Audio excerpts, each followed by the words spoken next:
Hi, I'm Darren, and today we're going to be installing some aftermarket speakers in my 2004 Dodge Dakota. I picked out these Kenwood 6.5 series or 6.5 inch speakers. I think they're 40 bucks a pair. I've been out of the car audio scene for several years now, but I went back to Crutchfield where I had gotten stuff previously, and I have to say I was really impressed.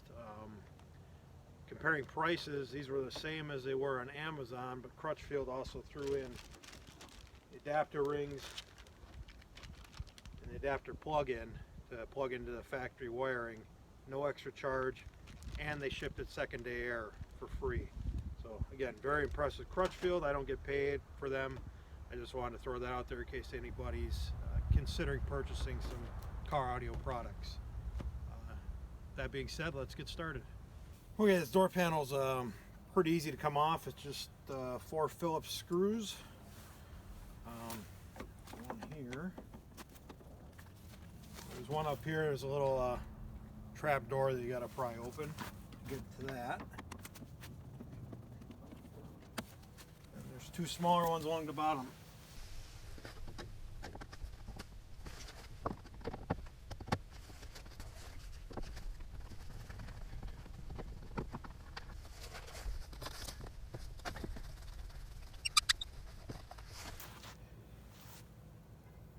I forgot there's one more up top here.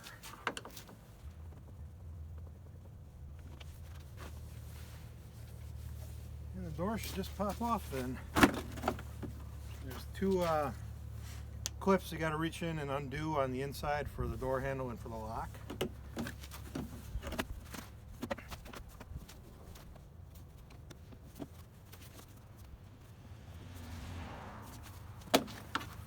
Being a little stubborn since it's cold out.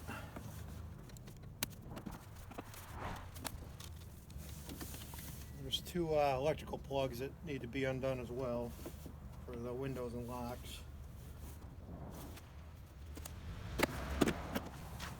And then there's 2 hooks on the bottom that sit down in the door, so those just lift out and the panel comes off.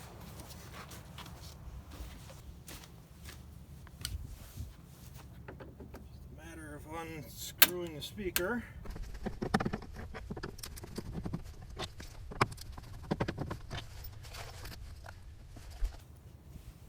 So one's out, now get the new one ready to put in.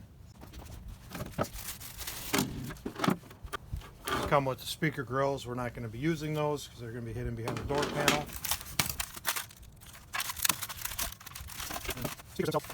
Speakers themselves did come with wires to plug in, but you'd still have to then clip the factory plug off and solder these on. So when you get free adapters, it's the way to go. But as you can see, the factory speaker is in this housing here with the tabs that bolt into the door, whereas the aftermarket one is just a speaker, so that's why you need the adapter ring. And along with the adapter rings came in a whole assortment of screws and clips for attaching them. So find whatever matches and works best for your application.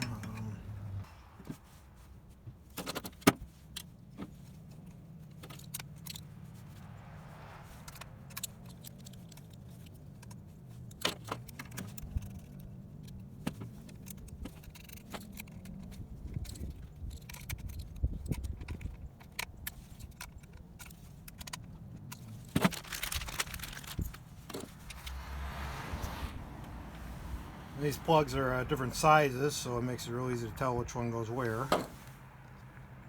Small one there, larger one there. The electrical connections here are pretty tight, and they're only held on with some sort of, appears to be cardboard that's pretty thin and flimsy. So it'd be a good idea to support underneath that with your finger or some sort of tool while you push those tabs on. I had one end up snap off on me while I was trying to push the electrical connector on. So I ended up having to glue that back in place, but something to keep in mind. That's it. It's ready to get put back into the truck. So I had changed plans a little bit. I was going to mount it in the door just like this, but I think I'm going to pop the old speaker out of here and use this spacer that was mounted. I'm not really sure why it's needed. It seems like the speaker will fit in the door just fine without it, but that's just how it came, so I might as well put it back that way. This comes off pretty easy. Just need a couple screwdrivers to pop these clips out.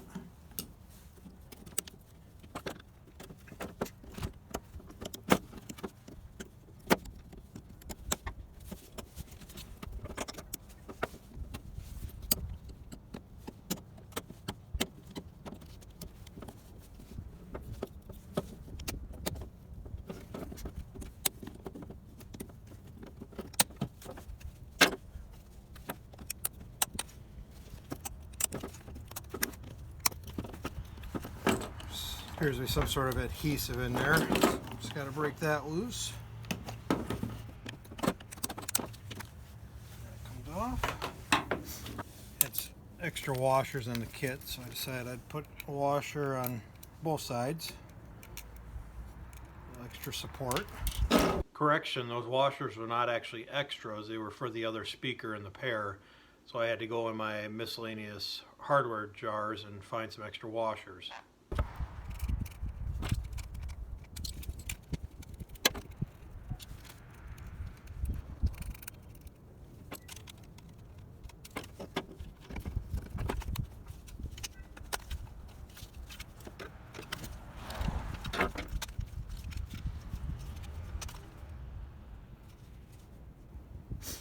Looks like I'm probably going to have to flip these bolts around.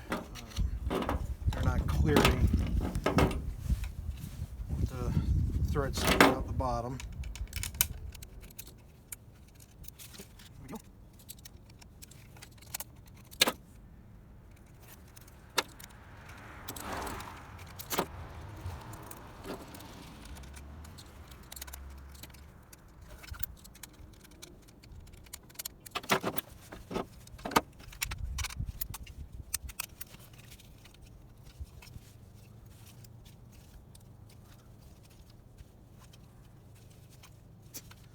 This top one here is sticking over a little bit, so not a big deal. I'll just get the Dremel out and have to grind a little bit of that off.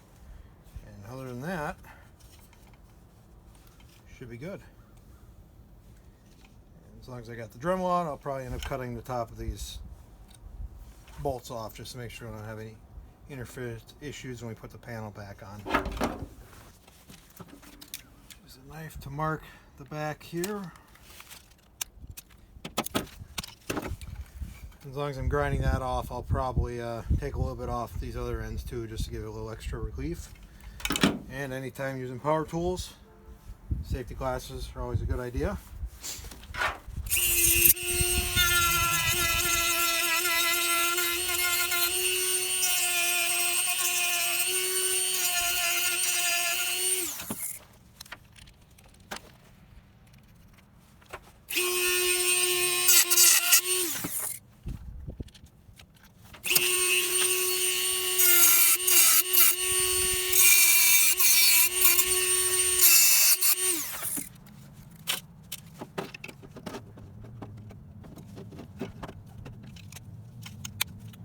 Like that.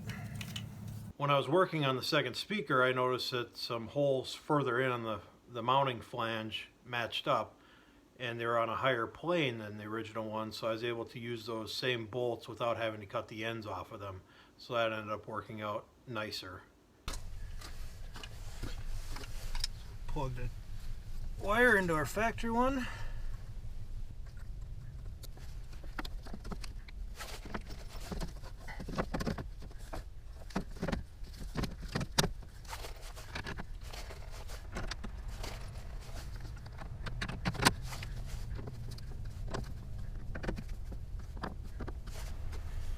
Make sure it's working. Matthew 5 verses 14 and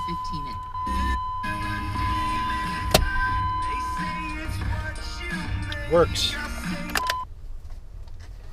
I just reverse that process to put the door skin back on. Set those hooks in the bottom there. Plug in our electrical connections.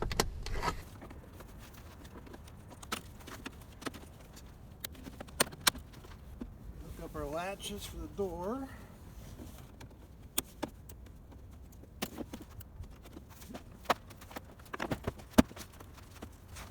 Put the screws back in.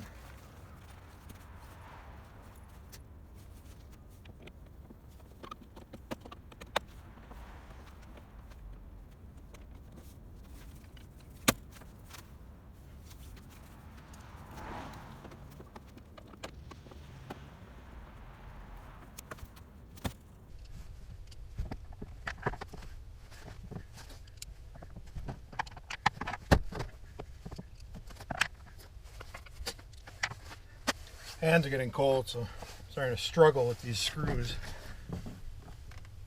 Joys of working outside in the winter.